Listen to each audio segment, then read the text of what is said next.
It's time to accelerate. Hi, I'm your host, Andy Paul. Join me as I host conversations with the leading experts in sales, marketing, sales automation, sales process, leadership, management, training, coaching, any resource that I believe to help you accelerate the growth of your sales, your business, and most importantly, you. Hello, and welcome to the show. I am very excited to talk with my guest today. Joining me is Jon Wuebben, founder and CEO of Content Launch and author of a great book for people who are just getting started in the world of creating their own online content entitled Content is Currency. I remember reading that thinking, great guide for people at the beginning of that process. So, in general, sort of a preface to the show is, customers are looking for information differently these days. People are looking to buy your product or service. And as sales teams, you can't just rely on that face-to-face selling or person-to-person selling or a static website to help buyers learn about your product or service. You have to engage with and nurture your prospects along their buyer's journey. And even smaller enterprises have to think about this word content marketing. And I know it's a bit of a buzzword, but it's really important to understand what it is and how to use it to generate leads for your business. So Jon Wuebben is here today to help us sort it all out. Jon, welcome to the show. Thanks, Andy. Great to be here. So take a minute, introduce yourself, tell people what you do and who you do it for. Yeah, so I've been running a company called Content Launch for 12 years. We, for that period of time, have been in the content writing services area, writing for over 200 agencies, over 450 companies, writing blog posts and white papers and ebooks and case studies and site pages and you name it. High quality content, mainly B2B. With over 200 writers on our team across the U.S. About 2 years ago, I looked at the space and I realized that there wasn't really a content marketing platform for the SMB community.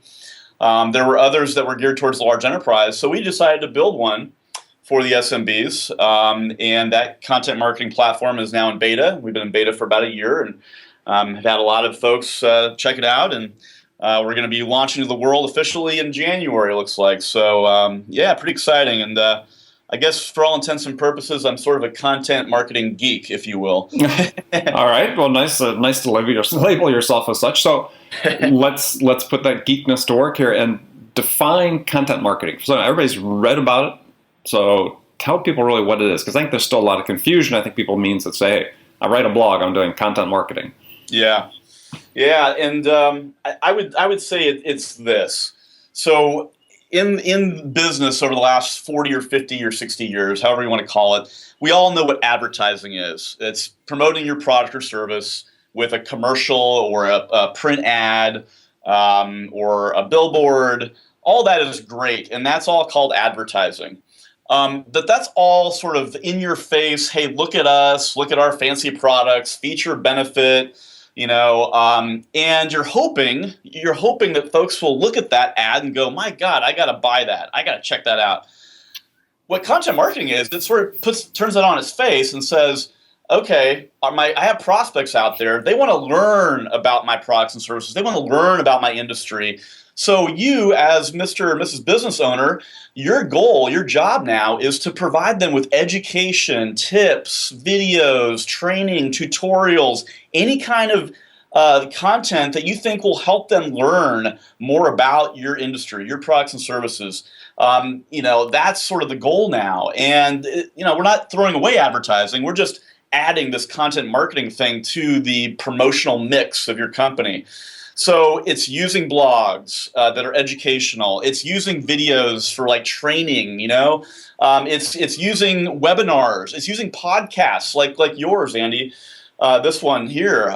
It's using white papers and industry reports and teaching, educating as much as you can, and then staying in front of your prospects with that material over and over again, week after week, so that you stay in front of them in hopes that when they are ready to buy, whether that's next week or next month or next year, they will remember you because you gave them tons of awesome education and they will feel indebted to you. So that's why they end up buying from you, because you just taught them everything they ever wanted to know.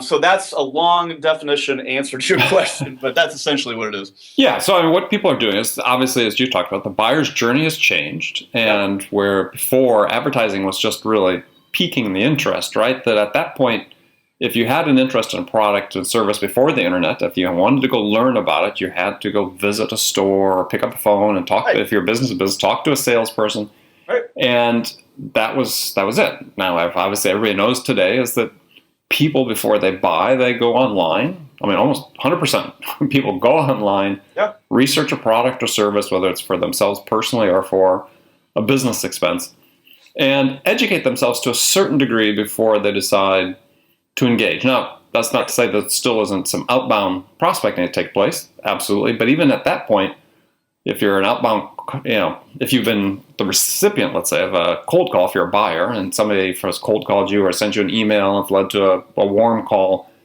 first thing you're going to do is you're going to go online and start engaging with that company's content. So you'll educate yourself regardless of the fact how that company first interacted with you, I guess is the best way of saying it. Yep. And that is content marketing. How do you build that relationship, build some level of trust is what you're saying. Yeah. Because you've provided something of value to them in terms of them educating themselves and becoming more astute and in a position to make a better purchase decision. Right. The way I like to say it, Andy, is you're now, if you're in business at all, you're now a publisher. You're a publisher of information and education. And so just like a magazine, it never goes away. You always have to publish that magazine every month with that new content. So that's how I like to express it to companies that are just getting started is, hey, you're now in the publishing business. And by the way, that never ends. That never goes away. This is now an operational piece of your business that you will now do forever and ever. Well, that probably seems pretty daunting to people when they think about that. So if you are a startup, if you are a small, medium-sized business, what sort of resources does it take? Setting aside your system for a second, but just to get into this content business, you said to become a publisher, which I mean, I agree with you, right? Is you need to be able to establish your own platform, if you will, as a company, part of your branding. What do you stand for? What are you sharing with your potential customers in terms of information about your product or service? So what's the resource you need to be able to make that happen?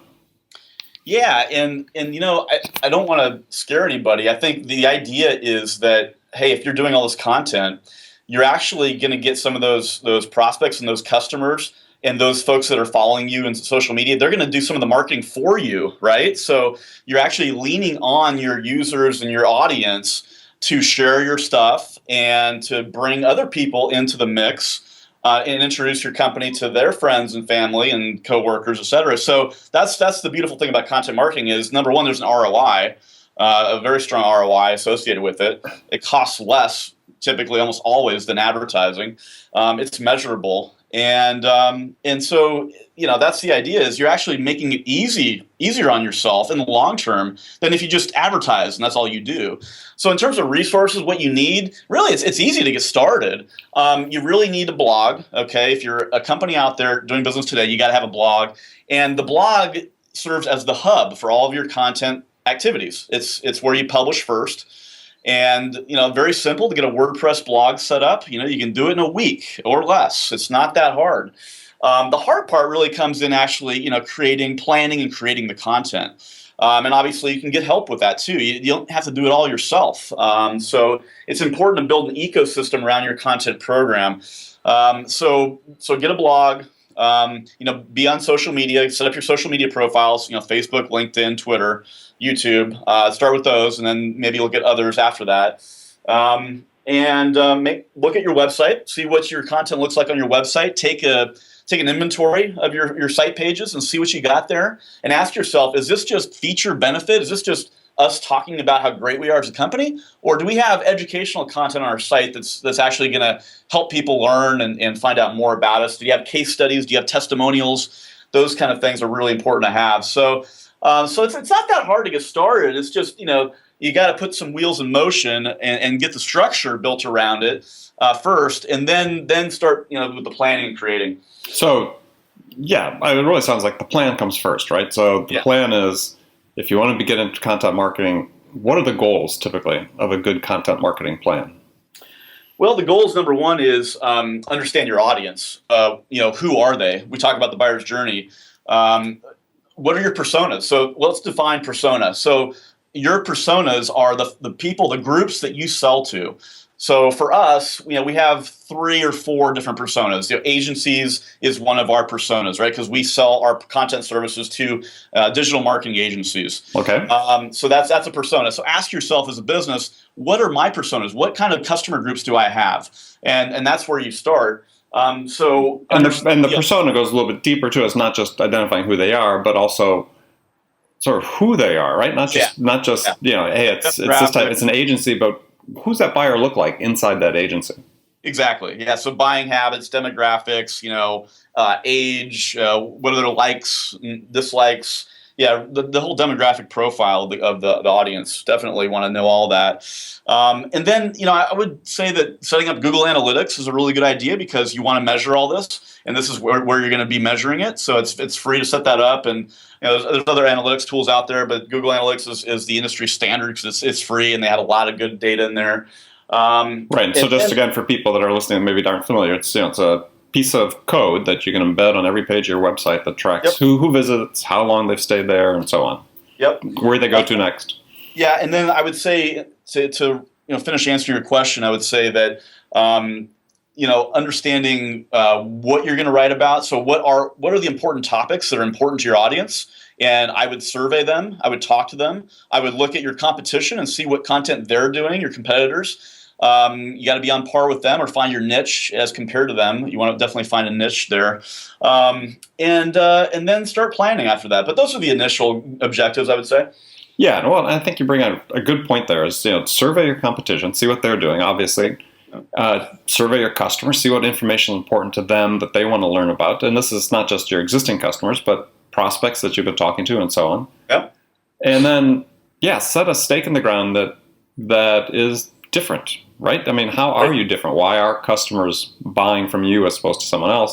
Yeah. And then that's a good place to start in terms of building your content and things you're going to talk about that relate to your point of differentiation. Right. Okay. Excellent. And it seems like a little daunting. Again, perhaps you talk about setting up a blog, which is pretty straightforward these days for people. And you said there's help you can get externally. There's help like your company and others that provide writing services. I mean, if you want to get started and you're a little concerned about, you're not really sure, you think maybe of some topics, but you don't have anybody in your staff who's a writer, then hire it out. Yeah. Happens all the time. A lot of companies do that. Yeah, and it's not that expensive, maybe, I don't know, $60, $70 a blog, right? Something like that, depending on quantity.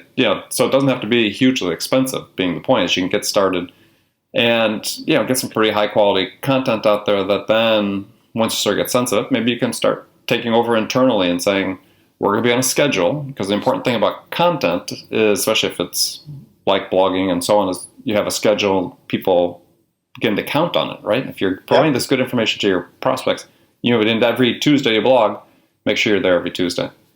That's right. And one thing I want to stress, Andy, is that this is not really a cost. This is an investment, right? I mean, it sounds sort of cliche to say that, but it really is. In the long term, this is a really good investment that you're making in not only your marketing efforts, but your company. Operationalizing content marketing it's an asset. And so, you're going to spend some money on the front end to set everything up, and you're going to spend some money, ongoing, getting some of this content written. But it really is an investment, and it does pay off.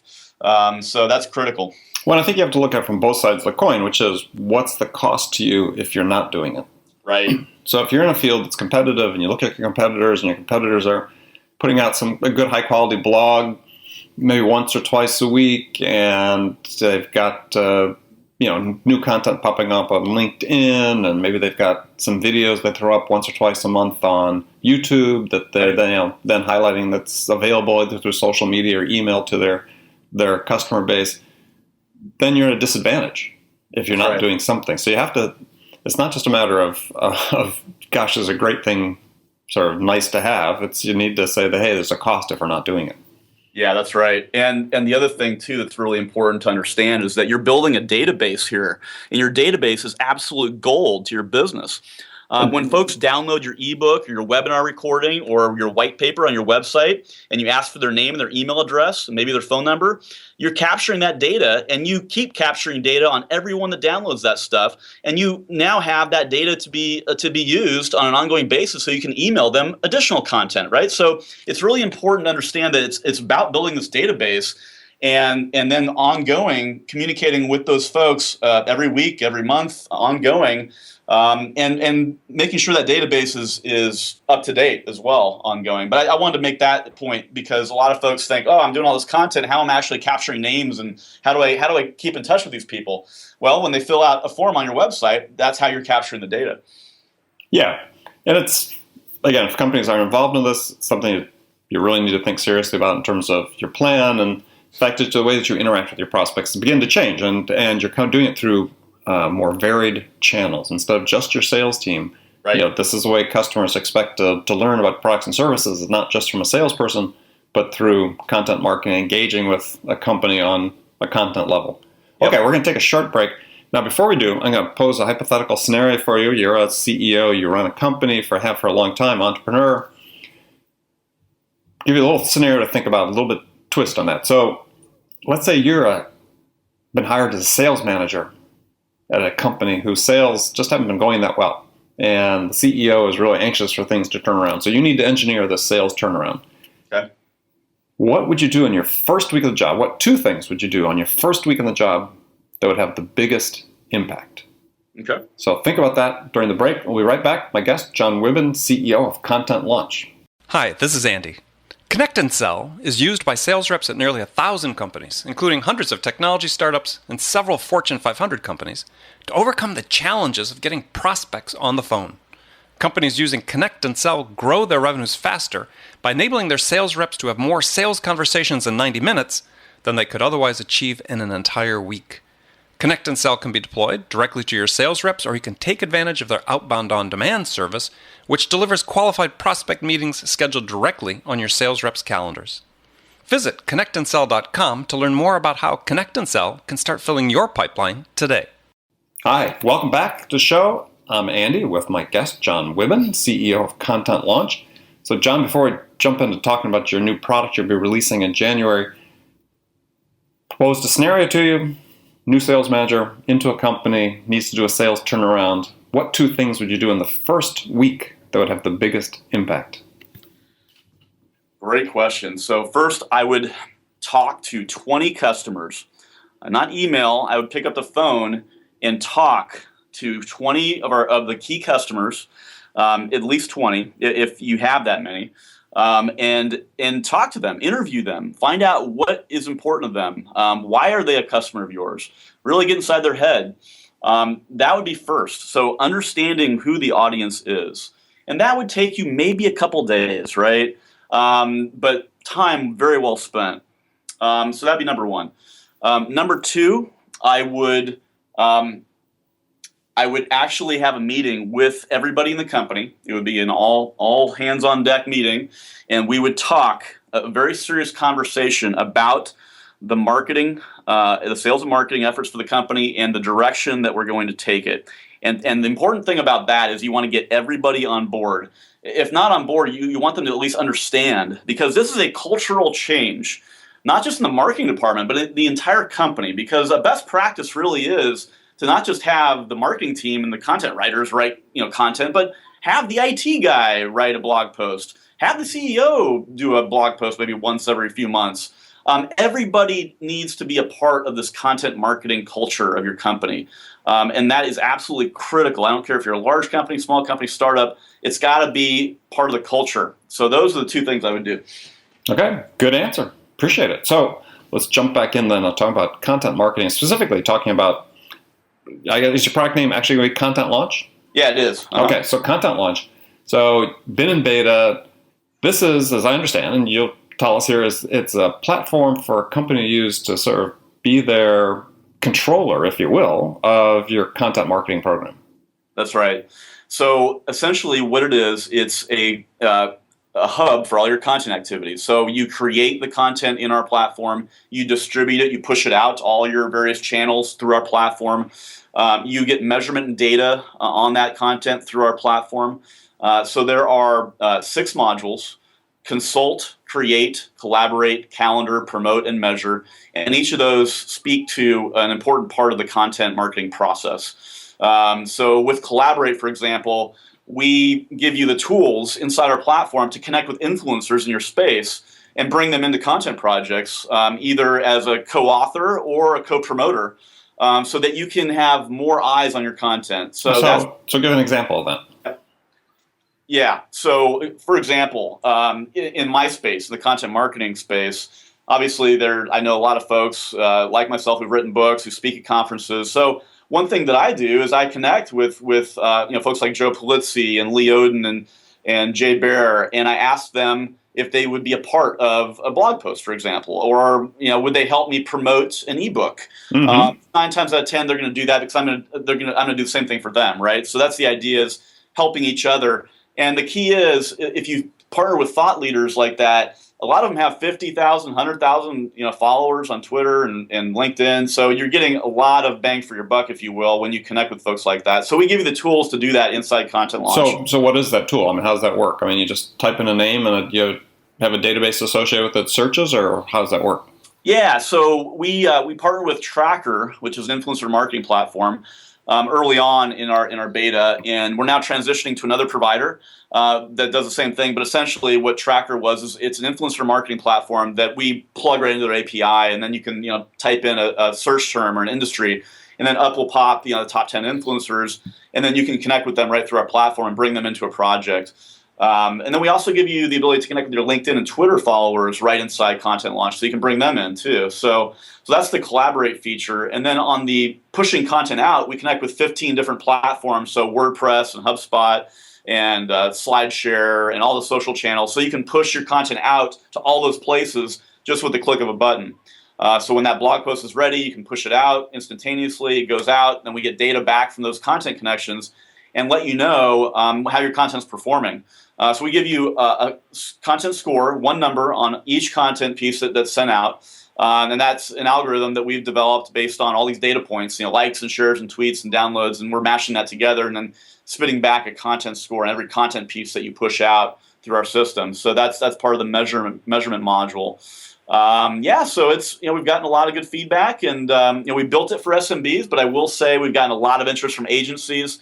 So we're building an agency version as well, so they can use the platform on behalf of their clients. And then, our dirty little secret is we actually built some features and functionality in there for the large enterprise. So we've had interest from some pretty big companies because we are more affordable than most of the other platforms. In fact, all of them in the industry. And then we saw an opportunity for price disruption, quite frankly, in the space. And so we went ahead and did that. So what are you competing against? I mean, so if someone's evaluating and said, look, we want to jump into this content marketing. Yep. I mean, the first step maybe is, hey, I want to get a marketing automation system like an Acton or a HubSpot or something like that. Yep. Is that the first step to get the marketing automation and then look at Content Launch, or can you start with Content Launch without even having a marketing automation backend? Yeah, that's a good question. You can start with us before you get a marketing automation provider. In fact, some of our users aren't on Marketo or Eloqua or HubSpot or one of the others. And really, our platform works in conjunction, is complementary to a marketing automation platform. So in other words, we partnered with HubSpot when we built this. We came to HubSpot and we said, hey, we want to partner with you on this build. And they were very gracious and very helpful all through the build. And so we connect with them, and everything is very seamless. The idea is to have a marketing automation platform and a content platform working together, but you can certainly start with the content platform, and the content platform is more affordable than typically the marketing automation platform. So it's a little easier to fit that in the budget. But yeah, good question, Andy. Well, what would the marketing automation give you in addition to what you're doing? Yeah, so for example, on HubSpot or Acton or Marketo, you can't connect to SlideShare, for example, right? You can't connect to WordPress, right? So they don't have the content connections and pushing out to all those various content communities like we do. Mm-hmm. So marketing automation is great because they have they have the breadth, right? You can do emails through there. You can do social management through there. You can build landing pages through there, but they don't have the depth when it comes to content, right? They have the breadth for marketing, but not the depth for content. So we take that depth piece and we build in the content score. We build in the content communities and distribution of those places. We build in this collaborate feature. They don't have that either, right? So they really work in conjunction. Okay. And so what's the profile of a company that would be sort of an ideal user for Content Launch? Yeah, so I would say, company, really any company can use it and get benefit out of it. But the typical user that we're seeing is, a medium-sized business, maybe, 10 to 40 million in revenue.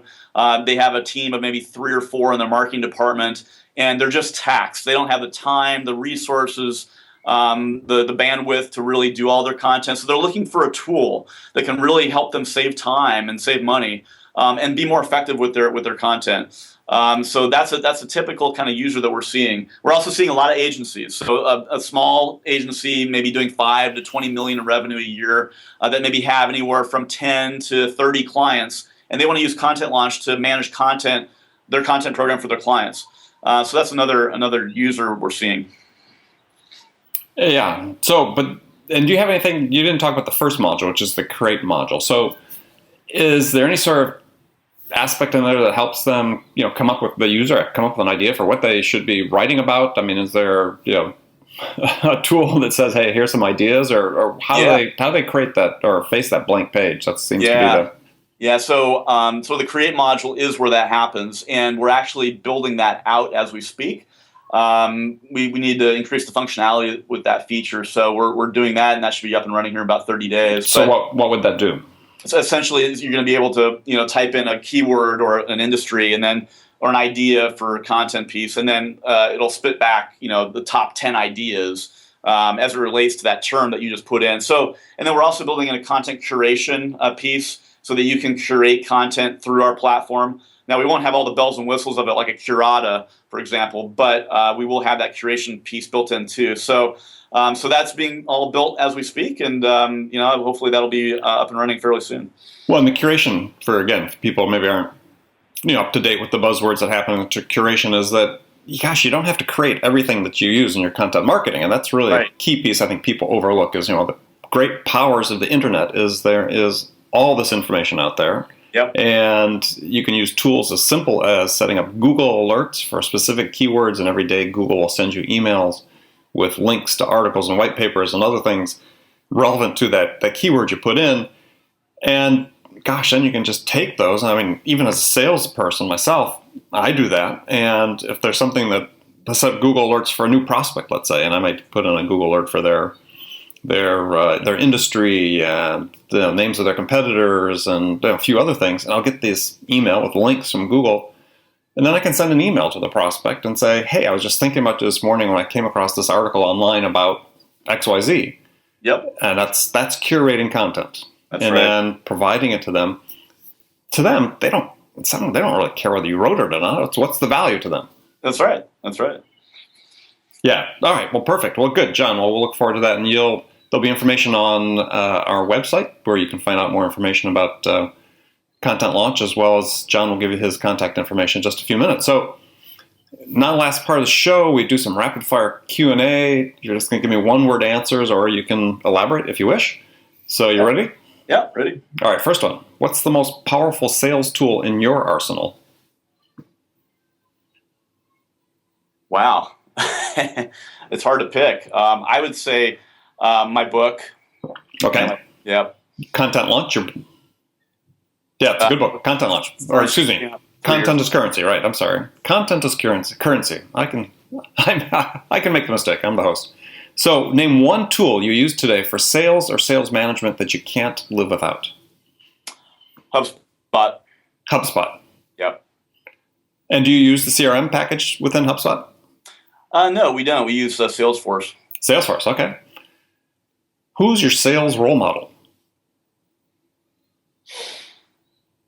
It's going to sound a little cliche and a little cheesy, but I'm a big Tony Robbins fan, and I always have been. I love what he brings to the table, and I think the key there is, You got to make it fun. You got to engage people, and everything that he does, everything he's done for 35 years, is infused with that. Okay, great. Inspirational, motivational, nothing wrong with that at all. Yep. What's the one book every salesperson should read? Content is Currency. Wow. That's a little bit of a stumper. I know the book, but I can't remember the title. Let's use that Tony Robbins example, Awaken the Giant Within. I think that's a really good book for anyone to read that's interested in sales. Okay. And for our business in general, right? Yeah. All right, so here's a really tough one. What's your favorite music to listen to when you're psyching yourself up for an important meeting? Another tough one because I'm such a music guy, but I would say AC/DC, believe it or not. The AC/DC, I think, is number one on the list of all the people we've interviewed. And so far, we've done about 60 interviews. Yeah, I think AC/DC is the number one choice so far. Interesting. Not that there's 20 people said that, but still, by far the number one. Second would be Van Halen's first album. Okay. Yeah. All right. What was the name of that one? I think it was called Van Halen. Van Halen, that's right. Yeah. All right. So I liked. What was the first one? Was Sammy Hagar? What was that called? That was my favorite one of theirs. Yeah, I can't remember, but yeah, good album. So, last question for you. What's the one question you get asked most frequently by potential customers of yours when you first meet them? Why should I spend money on content? And what's your answer? My answer is what I talked about earlier. That is an investment, and I prove that it's an investment because I have 5 or 6 studies that have studied the ROI of content marketing versus advertising, and it's plain as day. It's not even close. So I reference those studies when I'm selling if I need to, and it works every time, just about. And so, what is the ROI? I mean, not what is the ROI, but what are they judging the ROI on? Yeah, that's a tough question to answer. I mean, I could spend all day answering that question, but I will say that in general, the cost to get a new lead in general is about half with content marketing versus advertising.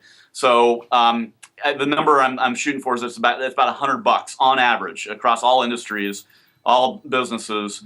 It's about $100 to get a new customer. So cost of acquisition for a lead, $100 with content marketing versus $200 for advertising. Yeah.